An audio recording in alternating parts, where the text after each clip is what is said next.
మాజీ పార్లమెంటు సభ్యుడు సురేష్ తనను ఏ రోజు అరెస్ట్ చేశారు? ఇదే మనిషి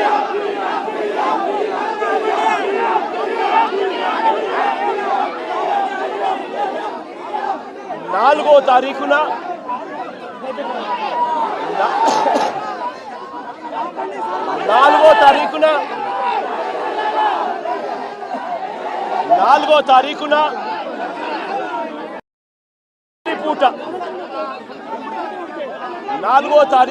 రాత్రి పూట హైదరాబాద్కు వెళ్ళి సురేష్ను ఒక దళితుడిని, సురేష్ను ఒక ఎక్స్ ఎంపీని అరెస్ట్ చేశారు. నేను అడుగుతా ఉన్న రాష్ట్రమంతా కూడా వర్షాలతో అతలాకుతలం అవుతా ఉన్న పరిస్థితులు. విజయవాడలో చంద్రబాబు నాయుడు గారి వ్యవహార శైలి వల్ల దాదాపుగా 60 మంది పైచీలకు మనుషులు చనిపోయిన పరిస్థితుల మధ్య చంద్రబాబు నాయుడు గారి ప్రభుత్వం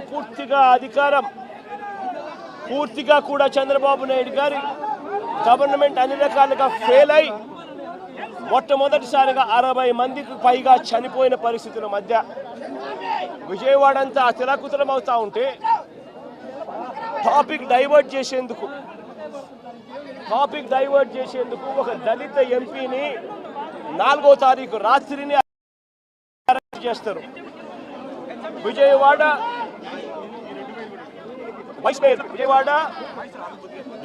డిప్యూటీ మేయర్ను అరెస్ట్ చేస్తారు. కేవలం డిప్యూటీ మేయర్ భర్తను అరెస్ట్ చేస్తారు. అది 4వ తారీఖు రాత్రి.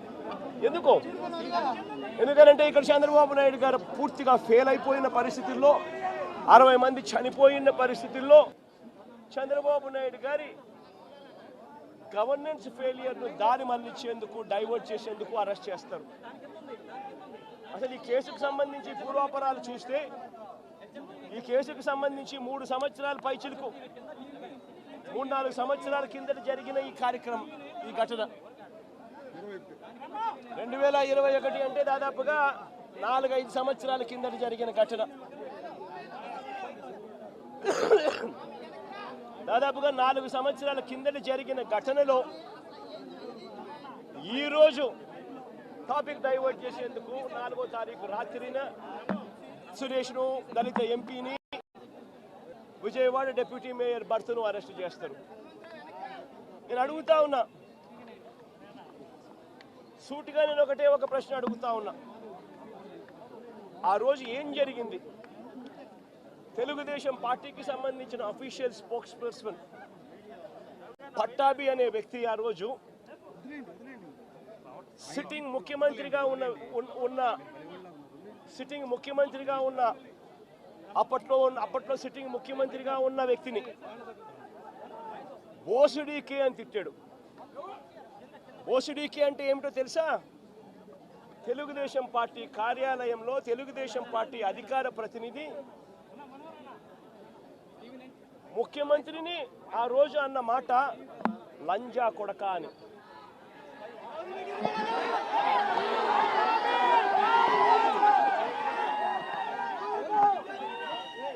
నిజంగా ఆ మాదిరిగా ఒక వ్యక్తి తిడితే రాష్ట్ర వ్యాప్తంగా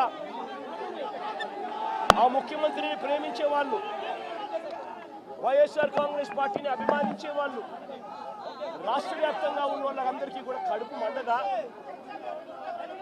ఎవరైనా చెబితేనే వాళ్ళు వచ్చి చేస్తారా? కడుపు మండిన వాళ్ళు ఈ అన్యాయాన్ని చూడాలనుకునే వాళ్ళు, చూడకూడదు అని అనుకునే వాళ్ళు కొంతమంది తెలుగుదేశం పార్టీ ఆఫీస్ దగ్గరికి వెళ్ళి అటువైపు నుండి తెలుగుదేశం పార్టీ వాళ్ళు తప్పు చేసిందే కాక ధర్నా చేయడానికి వచ్చిన వాళ్ళ మీద దాడి చేయడానికి కూడా ప్రయత్నం చేశారు. ఆ దాడి జరిగిన పరిస్థితుల్లో, ఆ తోపులాటలో, ఆ తొక్కిసలాటలో తెలుగుదేశం పార్టీ ఆఫీస్ మీద కొద్దో గొప్ప రాళ్ళు పడి ఉండొచ్చు. నేను అడుగుతా ఉన్నా, ఆ జరిగిన ఘటనను ముఖ్యమంత్రిగా నన్ను అన్నా కూడా నేను చంద్రబాబు నాయుడు గారి మీద కక్ష సాధింపు చర్యతో వ్యవహరించాల.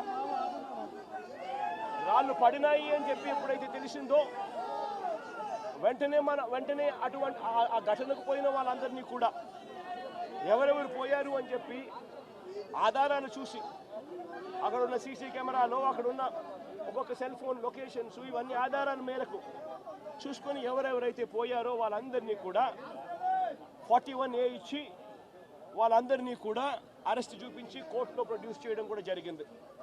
ఎందుకంటే 7 ఏళ్ల లోపు ఉన్న కేసు ఇది. శిక్షా కాల పరిమితి 7 ఏళ్ల లోపు ఉన్న శిక్షా కాల పరిమితి ఉన్న కేసు ఇది. కాబట్టి దీంట్లో అరెస్ట్ చేయడం అన్నది it does not serve the purpose. కాబట్టి 41A ఇచ్చి కోర్టుకు హాజరుపరచడం కూడా జరిగింది. మన ఇంత నిబద్ధతతో ఆ రోజు మేము అడుగులు వేశాం. ఇంత నిబద్ధతతో ఆ రోజు నిబద్ధతతో అడుగులు వేసి వాళ్ళందరినీ కూడా హాజరుపరిచి 41A కింద వాళ్ళందరికీ కూడా నోటీసులు ఇచ్చి వాళ్ళందరినీ కూడా కోర్టు ప్రొడ్యూస్ చేశారు.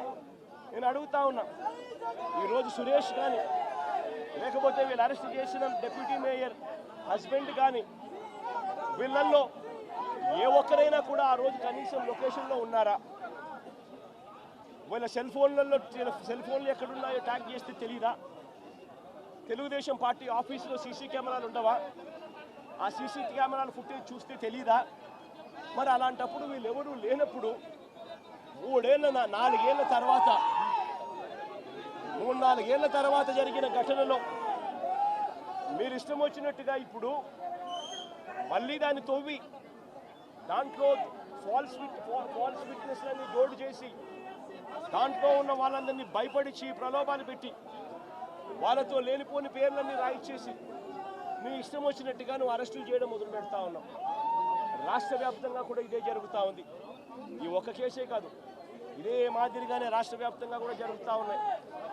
పోలీసులు ఏ స్థాయికి దిగజారిపోతా ఉన్నారు అనంటే అటువంటి పాత కేసులలో కావాలని వీళ్ళే తప్పుడు సాక్ష్యాలు క్రియేట్ చేస్తూ ఉన్నారు.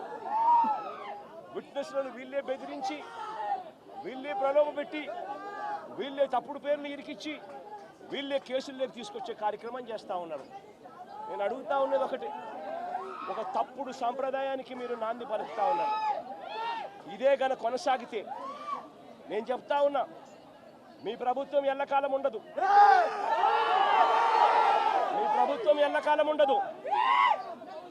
ఒక తప్పుడు సాంప్రదాయానికి మీరు బీజం వేస్తా ఉన్నారు. ఇదే తప్పుడు సాంప్రదాయం ఒక సునామీ అవుతుంది. రేపొద్దున మీ నాయకులందరికీ కూడా ఇదే గతి పడుతుంది. ఇదే జైల్లోనే మీరంతా కూడా ఉంటారు. ఇది కూడా గమనించుకోండి అని చెప్తా ఉన్నా. ఒక తప్పుడు సాంప్రదాయానికి మీరు నాంది పలుకుతా ఉన్నారు. ఒక తప్పుడు పద్ధతికి మీరు నాంది పలుకుతా ఉన్నారు. మార్పు తెచ్చుకోకపోతే మాత్రం రెడ్ బుక్లు మీరు ఒక్కరే పెట్టుకుంటారని చెప్పి మీరు అనుకుంటున్నారేమో. రెడ్ బుక్ పెట్టుకోవడం అన్నది చాలా సులభమైన పని. నేను మనం మీ విలేకరు కృష్ణకి చెప్పి, కృష్ణ నువ్వు ఒక రెడ్ బుక్ మెయింటైన్ చేయంటే కృష్ణ కూడా మెయింటైన్ చేస్తాడు ఒక రెడ్ బుక్. నీ పేరేం పేరన్నా? రవికి చెప్పి, రవి నువ్వు ఒక రెడ్ బుక్ మెయింటైన్ చేయ రవి అని అంటే రవి కూడా మెయింటైన్ చేస్తాడు. అదే కదా ఘనకార్యం కాదు, గొప్ప పని కాదు. ఆ తర్వాత రెడ్ బుక్లో పెట్టిన పేర్లన్నీ తీసుకొని వాళ్ళని ఇరికించడము, వాళ్ళ ఇళ్లను ధ్వంసం చేయడము, వాళ్ళ ఆస్తులను ధ్వంసం చేయడము, వాళ్ళ మీద దొంగ కేసులు పెట్టడము, ఇదే ఒక పరిపాలన కింద రాజ్యాధికారం చేయడం మొదలు పెడితే మాత్రం రాజ్యాధికారం ఎలా ఉంటుంది అనంటే ఇప్పుడు చంద్రబాబు నాయుడు గారి పాలన ఎలా ఉందో అలా ఉంటుంది. చంద్రబాబు నాయుడు గారి ప్రభుత్వం వచ్చి 3-4 నెలలు కూడా కాయిపోలా. ఈ 3-4 నెలల్లో చంద్రబాబు నాయుడు గారి పరిపాలన ఎంత దారుణంగా ఉంది అనంటే నిజంగా నాకు ఆశ్చర్యం కలిగించే విషయాలు కనిపిస్తాయి. ఇదే పెద్ద మనిషి చంద్రబాబు నాయుడు గారు ఎంత రెడ్ బుక్ పాలనలో నిమగ్నమై ఉన్నాడు అనంటే, పరిపాలన ఎంత గాలికి వదిలేశాడు అనంటే, ఇదే పెద్ద మనిషి చంద్రబాబు నాయుడుకు తుఫాను వస్తూ ఉంది అని సంకేతం తెలుసు. బుధవారం నాడే తుఫాను శుక్రవారం సాయంత్రం నుంచి తుఫాన్ రాబోతా ఉంది, భారీ స్థాయిలో వర్షాలు పడతాయి, అతి భారీ వర్షాలు కురుస్తాయి శుక్రవారం సాయంత్రం నుంచి అని తనకు అలర్ట్ వచ్చింది బుధవారం నాడే. చంద్రబాబు నాయుడు దగ్గర బుధవారము గురువారము శుక్రవారం మధ్యాహ్నం దాకా టైం ఉండేది. కానీ చంద్రబాబు నాయుడు గారు అనే వ్యక్తి ఎంతగా ఈ మనిషి రెడ్ బుక్ పాలన మీద ధ్యాస పెడతా ఉన్నాడో తప్ప ప్రజల మీద, ప్రజల అగసాట్ల మీద ధ్యాస పెట్టడం లేదన్న దానికి ఇదే నిదర్శనం. 2.5 రోజు టైం ఉన్నా కూడా బుధవారము గురువారము శుక్రవారం మధ్యాహ్నం దాకా టైం ఉన్నా కూడా చంద్రబాబు నాయుడు గాలికి వదిలేసాడు ప్రజలను. తాను అదే రోజే బుధవారం రోజే అలర్ట్ వచ్చిన రోజే తాను రివ్యూ మీటింగ్ తీసుకుని ఉంటే డ్యాములన్నీ ఒకవైపున నిండి ఉన్నాయి అనే సంగతి తనకు తెలుసు. పై రాష్ట్రాల నుంచి, మహారాష్ట్ర నుంచి, కర్ణాటక నుంచి, తెలంగాణ నుంచి నీళ్లు వస్తున్నాయని సంగతి తెలుసు. మాన్సూన్ వల్ల అటు పై రాష్ట్రాల నుంచి వరదలు వస్తూ ఉన్నాయనే సంగతి తెలుసు. మన రాష్ట్రంలో కూడా తుఫాన్ రాబోతా ఉంది అనే సంగతి కూడా తెలుసు. మరి అలాంటప్పుడు చంద్రబాబు నాయుడు ఏం చేయాలి? బుధవారం రోజు రివ్యూ తీసుకొని రెవెన్యూ సెక్రటరీని, చీఫ్ సెక్రటరీని, ఇరిగేషన్ సెక్రటరీని,